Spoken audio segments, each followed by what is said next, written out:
دا باجوړ دی. غرونه، خاموشه لارې او خلک یې د ژوند له جنګونو سره اشنا دي.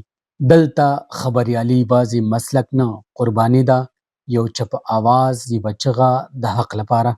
دا هغه خبریالان دي چې نه یې معاش لري، نه وسایل او نه کوم تحفظ. خو بیا هم دوی هره ورځ راپور جوړوي، ځکه دوی پوهیږي که دوی چپ شو نو د قام د ولس اواز به ورک شي.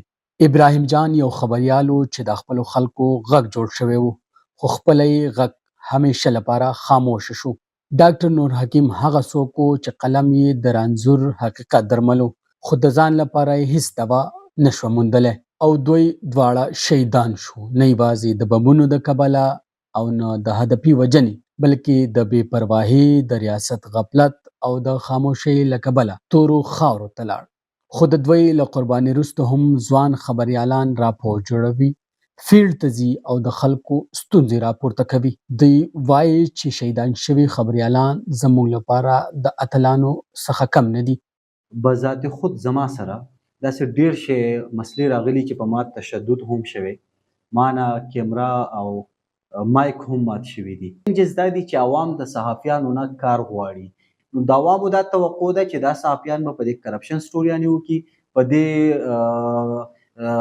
بنیادي حقوقو نه میلاوېدلو په دې باندې به سټوریانې وکړي. خو چې کله یو صحافي دغه ټچ کوي، یو بنیادي حق عوامو ته نه میلاو او هغې باندې سټوري کوي، نو د انتظامیې له وجې له خوا فشار راځي، یا چې د نو دغه رنګ منتخب غړو له وجې دمکیانې او دباو جوړېږي. دا خبریالان نه صرف د ځان لپاره بلکې د قام او د ولس لپاره هر وخت کې چمتو وي او ځان یې د مرګ په خوله کې ورکړی وي.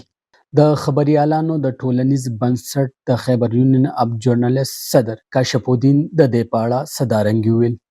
خیبر یونین اف جرنالست بنیادی مقصد چې دی نو دا د صحافیانو د حقوقو تحفظ، د هغې د مسایلو حل، لکه په هغې کې د هغې د ویجز ایشوز، د هغې د روزګار ایشوز، دغه شان نور مختلف قسمه ایشوز که د هغې خلاف څه کیسونه جوړېږي یا نور قسمه مشکلات، بلکې دا پکې هم شامل دي چې موږ د صحافیانو دپاره او د خپل ممبرانو دپاره وخت په وخت باندې داسې ټریننګ ورکشاپ د هغې انعقاد وکړو چې هغې دوی ته د هغې ته پیشورانه فایده ورکړي.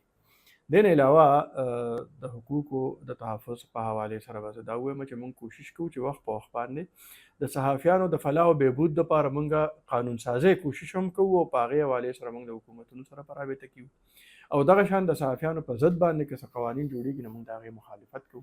پروټیکشن الحمدلله تر اوسه پورې خو داسې څه انسیډنټ یا داسې څه ایونټ موږ ته نه دی رپورټ شوی او په دې سلسله کې چې دی نه د برې نه موږ ته انسټرکشنز راغلي دي، کم د ہوم ډپارټمنټ نه یا نور چې کوم زموږ انفارمیشن ډپارټمنټ دی د هغې نه موږ ته انسټرکشن راغلي دي چې کله هم داسې ایشو راځي چې صحافي ته چې دی نه په هغه په ریپورټینګ باندې یا چېرته په بل دغه چې دی نه هغه ته دغه کېږي دا روټین چې کوم معمولات زندګي دی په هغې کې دغه کېږي نو د هغه ایشوز چې دی نه موږ په پرایورټي بیسس باندې چې دی هغه موږ ګورو، کله پولیس سره ریلیټډ وي، ایډمنسټریشن سره ریلیټډ وي، نو موږ بالفور چې دی نه هغه حل کوو. قبایلي سیمو کې صحافت کول د کمې خطرې څخه کم نه دي، خو بیا هم خبریالان هڅه او کوشش کوي چې د قام اواز راپورته کړي. د کیمرا ټیم سره رحمان ولی احساس، قبایل علاقه باجوړ.